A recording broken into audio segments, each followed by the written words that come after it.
Hello! Welcome to Unicorn Princess Tarot. So, ako po si Madam P at ito yung reading natin for Aries. So, take only what Aries needs. By the way, meron tayong special channel for fire sign. Since si Aries is a fire sign, check mo na lang. Fire sign Philippines, okay? Follow nyo rin ako sa TikTok, guys. Unipri. Madam P, yan yung aming Facebook page. Pwede kang mag-inquire ng personal reading. Open ngayon, pero limited lang. Okay? Palm reading, astrological reading, tsaka tarot reading available. Wait lang.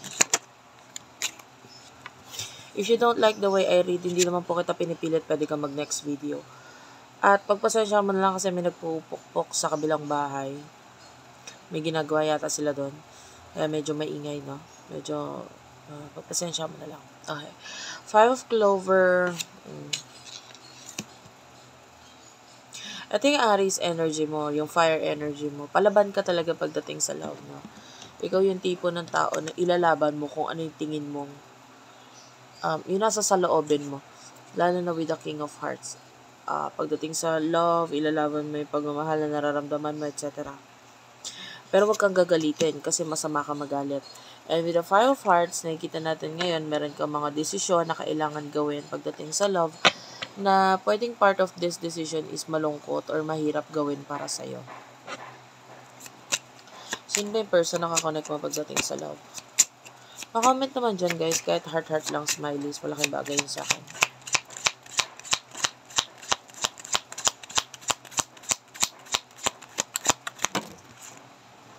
Maraming card yung bumaba. Pero I will just get this Jack of Diamonds. Clarify natin. What's with the Jack of Diamonds? Queen of Clover at saka Two of Spade. Aries, Leo, Sagittarius, Taurus, Virgo, Capricorn, Gemini, Libra, Aquarius energy. Four of Clover and the Six of Spade. I feel like may nakikita tayong part of the past na nag-move on currently ngayon. So, may past person tayo nakikita na may nakakonect mo na, pero ngayon itong taong to, nag-move on siya pa rin sa'yo. Yung iba, kahit gano'n pa katagal yung naging connection, hanggang ngayon nag-move on sa'yo itong taong to. The Jack of Diamonds, nakikita natin ito as a person.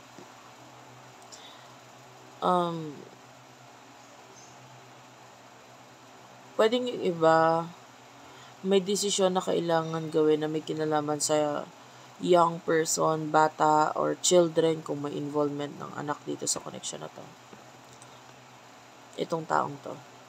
And then, kabaliktaran mo tong taong to kasi kung ikaw nagdidesisyon ka according sa kung ano yung nasa sa loobin mo, eto siya, hindi siya para magdesisyon agad-agad. Parang hinihintay niya kung ano yung opinion or sasabihin ng ibang tao bago siya magdesisyon sa buhay niya.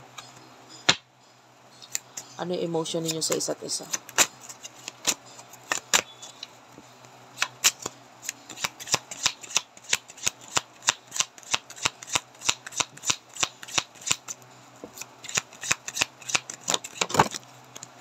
Okay, nalaglag. Wait lang, guys. Okay, nakuha ko na. Maybe over the Four of Clover. The Ten of Clover. And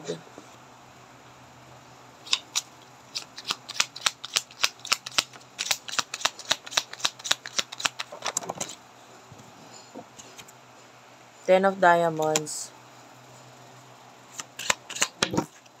Two of Clover. Emosyon ninyo sa isa't isa. Nalulungkot ka pa rin with the Five of Hearts. Regarding sa connection nito. Yung iba kasi nag-end na, yung iba pa-end pa lang. With the Ten of Clover, Ten of Diamonds energy. Etong person na ito, may nakikita tayong mga plano sa kanya, sa buhay niya. Pero I don't feel like may kinalaman sa'yo yung plano na yun. Okay, may kinalaman lang sa buhay niya, sarili niya, etc. Yeah. Yung iba sa inyo, if this is a past person, actually, the message here with the Six of Spade is, move on. Move on with your life. Di mo na kailangan tong taong to. Parang marami namang ibang person or iba pa dyan, no? Hindi lang naman natapos ang buhay mo sa pag-end ng connection or ng relasyon ninyo ng taong to. Meron pa namang other uh, person or other opportunities na naghihintay sa'yo, and huwag ka magpaka-stuck sa kanya. Yung sakit at saka yung lungkot, I feel like it's just temporary. Saglit lang naman yan. So, yun nga, sabi nila, kung iiyak mo lang ng iiyak, ilabas mo lang ng ilabas kung ano man yung sama ng loob mo, etc. And I do feel like minahal mo tong taong to. Pero, marami siyang hinanap na kulang sa'yo. Pero kung mahal ka kasi ng isang tao, hindi niya hanapin kung ano yung mga kulang, mga wala sa'yo. Ang tignan niya kung ano yung mga meron sa'yo at kung ano yung wala sa'yo, okay lang yun. Mamahalin niya pa rin kung ano yung maganda or pangit sa kung ano ka talaga. 'Di ba? And I don't feel like kaya niyang ibigay yon. I feel like you're dealing with someone who is immature, or meron pa siyang mga hinahanap na parte ng kabataan niya. And so, ibigay mo lang yun dito sa taong to. Okay? Let's just say na itong person na to, naging malaking lesson siya sa buhay mo. Okay? And in the near future, for you, Aries, in the near future for the sign of Aries, Three of Spade, Eight of Spade,